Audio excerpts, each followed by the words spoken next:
Welcome to the Career Buzz podcast by CDI College, providing the training you need for the career you want. At CDI College, our programs are designed to place students directly into the workforce, but we know that the transition can be scary at times. In this podcast, we explore what it's like to be on the ground in the careers you choose. We talk to professionals, alumni, and experts in the field. They share real stories of adaptation and innovation in a constantly changing environment. No matter what profession you choose, there is something for you at CDI College. Welcome to another episode of CDI College's Career Buzz podcast. I'm Jennifer Lee. I'm really excited to interview my next guest. We're talking about pets today. Pets were super popular before COVID, but even more popular. I feel like everybody got a pet during COVID because it was very nice to have a buddy. Dogs, cats, whatever type of fuzzy creature you wanted to have, people got them during COVID and are now thriving with them. But like anything, they need to be maintained. Like humans, we have to go to the doctor for regular checkups. So do pets as well to keep nice and healthy. And also, if they have an emergency, which we hope they never do, they will also have to go see a veterinarian. So today we are exploring CDI College's Veterinarian Healthcare Assistant Program, which allows students to gain valuable skills in animal nutrition, veterinarian dentistry, animal nursing, and clinical care, and much more. The courses cover essential areas so students can provide quality care as part of a veterinarian team. This practical job-ready training includes industry software, anatomy, medical terminology, veterinarian dentistry, surgical preparation, and many other areas. Students also complete a 6-week practicum placement in the real world veterinarian care setting, which is so important. I tell people no matter what type of job it is, either it's broadcasting, which I jumped into, having that on-the-job training is so crucial. And that's why I like CDI College's programs, because on-the-job training you can't beat. So my next guest is Claudia. Welcome. How are you today? Thank you. I'm very good. Thank you very much. And you? Oh, I'm so great. I'm so excited. I have so many questions because this is something totally different from anything that I've ever done. Claudia, let's jump into it. Can you tell us a little bit about yourself and your Claudia story, as I like to call it? Sure. Yeah, my background is a bit unique because I'm from Brazil. I'm not from Canada originally. And in Brazil, I was a veterinarian, graduate in veterinary, a bachelor in veterinary, that in the course, the way it is in Brazil. And I worked a few years there on dairy farms, dairy cows. And then I migrated and started working with small animals. At this point in my career, my family did this huge shift and we came to Canada. And I'm not licensed to practice here in Canada yet, but I can still use my skills to, well, initially what I did was work in hospitals, in veterinary clinics and veterinary hospitals as veterinary assistant, veterinary technician, or like I call, that's a more generic term, animal nurse. And eventually I got a great opportunity to work for CDI College, teaching and graduating new animal nurses, the future veterinary nurses that are on the market now. And it was a challenge, but a very exciting challenge. It has been really fun and rewarding so far. And I am excited to talk a little bit about the course and about the challenge of the profession and what COVID brought that was different than before and what changed. Yeah, COVID really changed a lot of different industries, and I would assume it changed the veterinarian aspect as well, because it is a hospital you're essentially going into, or a clinic, and we had to make sure that a lot of disease spread wasn't there either, because COVID affects us humans. There were some they never were able to really figure it out, but there were some news stories about possible pet infections of COVID as well. So it's a whole new game. Yes, definitely. It changed a lot in different levels. It changed during COVID. It changed now that it's back to the new normal. It's different than before. the demand for the profession increased a lot. And that was the huge change that is permanent. And there is no going back. It's only going to increase more. Like you said, with the demand of the pandemic of pets and everything like that, this is a good career then for people looking for something that's a little bit more sustainable, because I think that's a lot of things that people are looking for now after COVID, because unfortunately some industries died off, some industries lessened the amount of people that they needed to operate. But this one you can't really go wrong with. CDI College course, it prepares to become a veterinary nurse. Pretty much everything related with animal care, with customer service, the veterinary nurse will be prepared to do. And a great way to start, to enter the profession, whether the student wants to become a technician or not, is with this course, with the animal nursing course, or with the veterinary healthcare course that the CDI offers. It is a 6-month course, and plus the practical, and it is the best way to start to enter this field. I have students that were fresh from high school. I had students that, because of COVID, had to do this shift in their jobs, in their profession as well, and they start here. If they want to become veterinary technicians or not, they can still have a fulfilling profession. 6 months only, and then of course your practicum. So after that, what does that entail you to do? Can you tell us what people do after they take the course? Well, it's so flexible and it has so much options that I'm going to start with the veterinary clinic. So in the veterinary clinic, general physician veterinary clinic, that's equivalent to our family doctor, for example. That is not a specialist, it's not emergency, it's not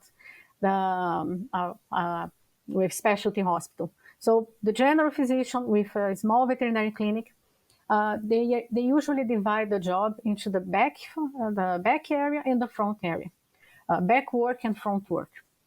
The front work focus on customer service, client communication, receptionist tasks, greeting. It's the face of the company. It's the face of the clinic. So they're going to greet the clients. They're going to greet the pets.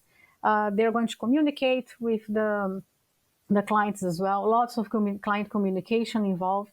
They're going to take the pets and take to the exam room, make the initial assessment, check the weight, check the temperature of the animal, do initial physical exam.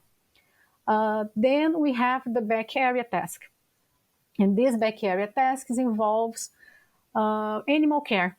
It involves taking care of the animals that are hospitalized, taking care of animals that are recovering from surgical procedures, assisting with the surgery, in the pre-surgical process and post-surgical process, monitor the animal during the surgery as well.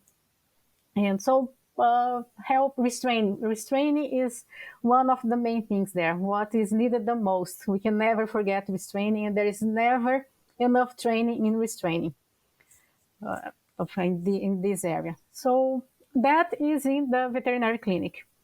Now for veterinary hospital, bigger veterinary hospital, we're going to have similar jobs, but different tasks because it's going to be busier. You're going to have intensive care unit. You're going to have radiology, ultrasound, many other tasks that you need to assist the veterinarian with or assist the technician with. Other than veterinary clinics and hospitals, there are other options as well. You can work in shelters, cat sanctuaries. We don't have, at least in BC, we don't have dog sanctuaries yet, but in the future, I believe we'll have with reps.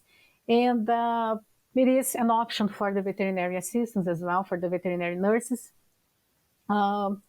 If the person prefers something that is more a desk job, there is many possibilities as well with health insurance, pet health insurance. In BC, we have some companies that are health insurance companies that are located here, and they also hire veterinary nurses with experience, of course, but they also hire to become claim adjuction. We also have the possibility of becoming, say, representative if the person likes, enjoy less routine and never knowing where they're going to be and traveling. So there is also this option. Other than laboratories, and shelters, laboratories, research facilities. So, numerous options there for people to work on when they become veterinary nurses. I didn't realize there were so many options. Again, that's why I love the programs at CDI College because it seems like you can go for a certain program, but then it gives you plenty of opportunities to kind of go where you want to go. And maybe there's an area that you didn't even think of. Do you find after the students complete the program that a lot of them do go on to have jobs after their practicum? In fact, I even have students that are already working.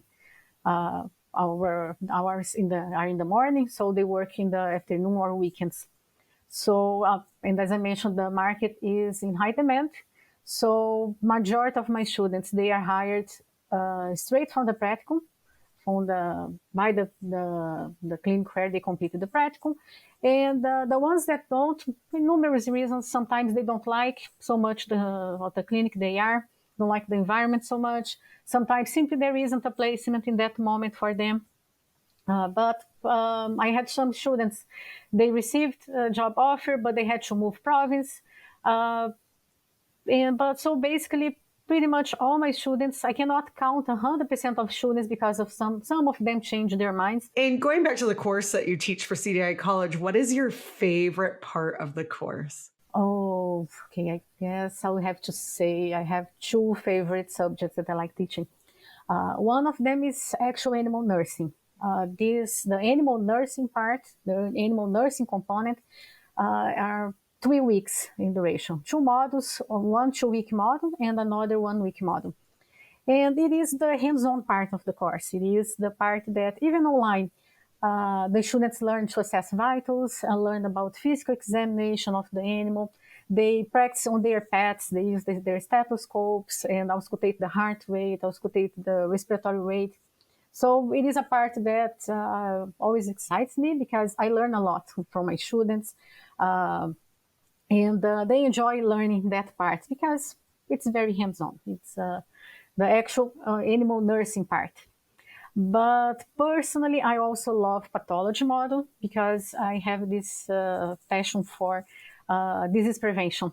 And it is the part of the course that I teach the students what are the diseases that they should be careful with, how they should prevent disease in their profession. It's not also important, but it is, when I was studying, it was one of my favorite subjects. Zoonoses and learn the disease that were transmissible from animals to humans, humans to animals. It's always interesting to me to teach that. And it's also fun because this one is a 3-week model and we have field trips. We visit, we have guest speakers. We visit different places for the students to learn how to prevent disease. They visit pet shops and etc. So it's always fun to see them learning that part. I always love field trips. That's my favorite part. If you can have a field trip, you've sold me. What type of skills would you say somebody needs to enter this program with? First thing I would say, they have to love animals. I think that's the base. Can do well. Never had a different student, a student that no, I'm here, but I don't like animals. I had students that were allergic to cats. That is a bit of an issue. She was always constantly medicated, but it was cats and not dogs. So as long as she worked in a dog veterinary clinic, there will be a cat or another eventually, but she can survive. Skill. Well, it must have some physical skill a little bit because restraining can be physical demanding. And it is something that you learn the techniques, but it is a bit physical demanding. So it needs to be fit. In terms of knowledge, I would say it needs a little bit of background in biology. We pull a lot of things from high school in anatomy, in pharmacology, diagnostic imaging. We end up pulling lots of things that we learned in high school, in biology, in science in general from high school. Oh, yeah, yes, those are the main things here. Everything else they can train and acquire. There is a math component, yes. Math is, but it's very basic. Well, my students would probably say the opposite. If they were here, they would probably complain about the math and say, no, math was horrible. But yeah, there is one module about math, and in pharmacology, we have one day that we teach, that we review what we saw in math. But yeah, there is a little bit of calculation there for medication. I figured there'd be a little bit of math because, of course, medication is involved. Um, do you feel that the program prepares students well for their job at hand? Yes, definitely. I feel that prepares well. I feel that life and hands-on training, like the practical, makes the rest of demanding here and there. And it's a work in progress. I'm constantly updating the curriculum and hearing the feedback from the students that leave the practical. It's part of their the requirements to graduate that they fill the practical journal. And one of the questions there is what they feel that they should have learned that they didn't so much, that they could have learned more or they could have practiced more. The answer is always restraining. Always have good feedbacks saying that, yeah, I learned this and I use this, I learned that and I use that. But restraining, it's never enough. Not even the practical is enough for that, because it's the physical part, it's the physical demanding part. It's not just learning the technique and apply the technique. Sometimes it involves you staying there, restraining the animal in uncomfortable positions for as long as needed. Sometimes it takes a while. Sometimes it can take 30 seconds. Sometimes it can take 10 minutes to finish the setting up a catheter or drawing the blood sample or taking another sample swab from the animal or doing a near cleaning. And we have to stay there in that uncomfortable position for a while. So that is something that the students always complain that they could learn more. But it is because it is practice. They have to practice as they move on the profession. Are the animals crying when you hold them down? No. Well, I always feel better with large animals, with large dogs in the clinic, pit bulls, Rottweilers, send them in. But Shih Tzu, Schnauzer, smaller breeds, Pomeranian, those are the complicated ones because they are small, it requires more precision, and they're the squeamish ones that are usually crying. Screaming. Send me a pit bull at any time, but don't send me a Pomeranian. I'm just kidding. Send me all of them, but Pomeranians are harder. I feel like we all have funny stories over our career, and I love to ask this question because animals are unpredictable. And I actually have a funny story with when I was doing the helicopter job, I was doing traffic on the ground and I was at my mic and someone brought a puppy in and, you know, puppies do what they want. And I'm literally on the air live and reporting on traffic and the puppy is underneath my desk. I don't know why my desk, and is going to the bathroom while I'm on the report, and I can't stop laughing.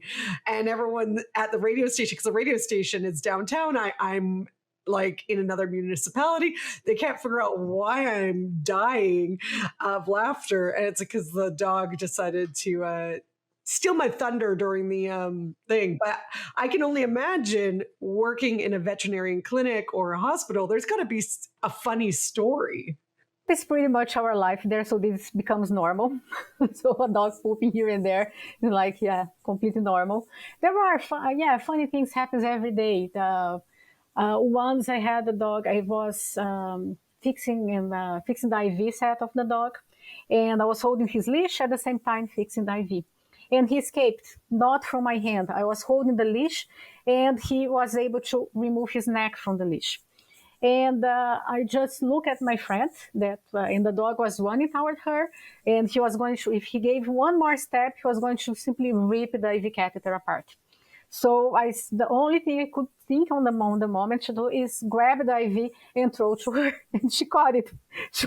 We were just a silent communication. Group work is so important on this profession because we were just exchange a look, and I threw the IV to her, and she grabbed the dog. And made the dog sit down, and I was able to go there with the leash and put the dog back. And stories with poop and all the time. Sometimes we're covered in poop. Sometimes we try to collect the urine, and there isn't urine at all. And then we'll go back to the clinic and give up collecting the urine from that animal because we try to walk with them and collect with a little cup. Someone walk and someone with the cup following the dog. And then we go back to the clinic and he makes a huge puddle in the middle of the clinic. So yeah, these things happen all the time.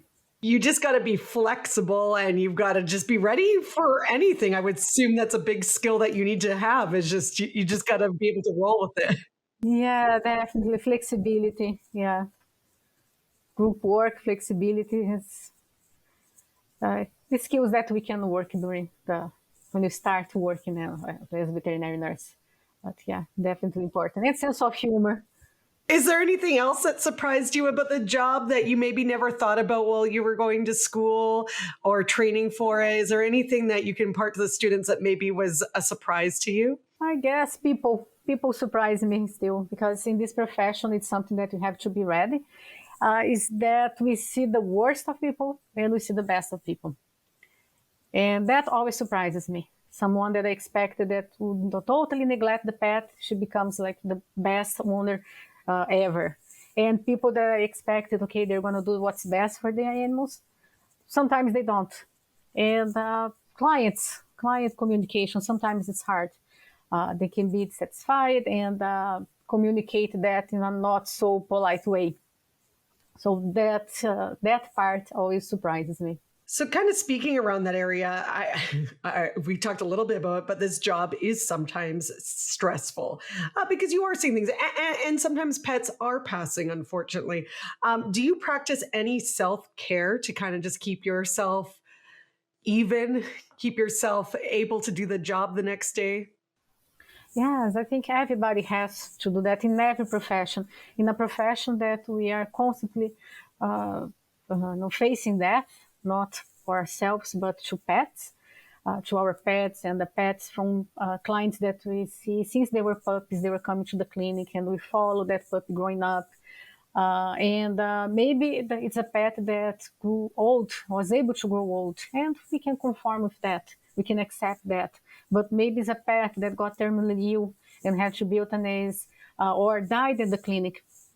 So it's always tough. And even though I'm not really in the clinic environment anymore, mental health is something that you always have to prioritize. And mental health for this profession sometimes means that when you are not working, you cannot be thinking about that anymore. So you have to completely do something that take your head out of it. And my advice for that is having a hobby. Having a hobby that doesn't relate with the pet industry at all. It doesn't relate to your pet. Maybe, of course, you still have to take care of your pet, walk them outside, but have a hobby that doesn't relate to that so we can step out of the clinic. When you are not working, it's not your shift, you have to step out of it. Take off this hat and live in the moment with your family and have a hobby to kind of wind off. For me, it's hiking. I love hiking and take pictures with my family, take photographies. Sometimes we even make photography competition between us.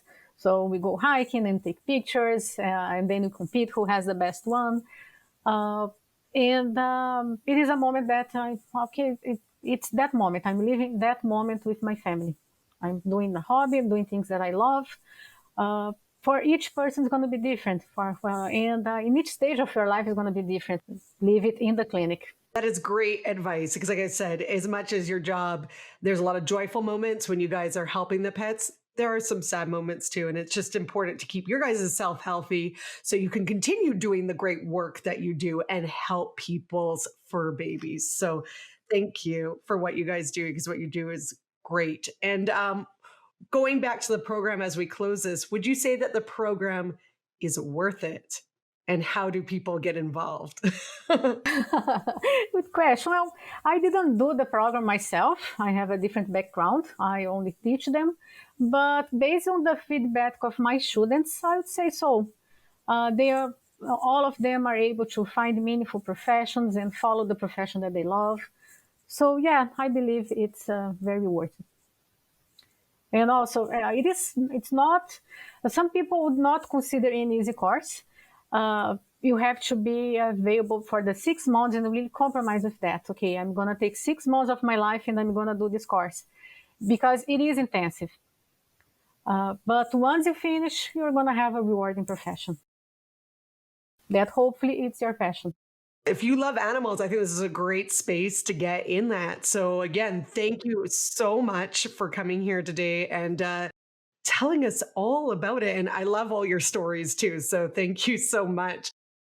As we know, like you mentioned, the pet care field is just a growing industry with over 58% of Canadians owning pets. And of course, that number bumped up during COVID. Canadians spend over $9 billion on pets, which is a lot of money, pet food and veterinary care since 2019. And like you mentioned before, Claudia, more and more demand for all types of aspects in the veterinarian clinics, veterinarian hospitals, many different jobs and positions, as well as, of course, the program that CDI College is offering right now, which is the Veterinarian Healthcare Assistant Program. So if you want more information about this wonderful program or you want Claudia to be your teacher, all you have to do is go to cdicollege.ca for more information. Thank you again so much, Claudia, for joining us, and I hope you have a lovely afternoon. Thank you for joining us for another episode of the Career Buzz podcast, brought to you by CDI College, the training you need for the career you want. Make sure to continue the conversation by following us on our social media pages. Also, subscribe to our YouTube channel so you don't miss any episodes. And for more information about CDI College, check out our website, cdicollege.ca. Talk to you next time.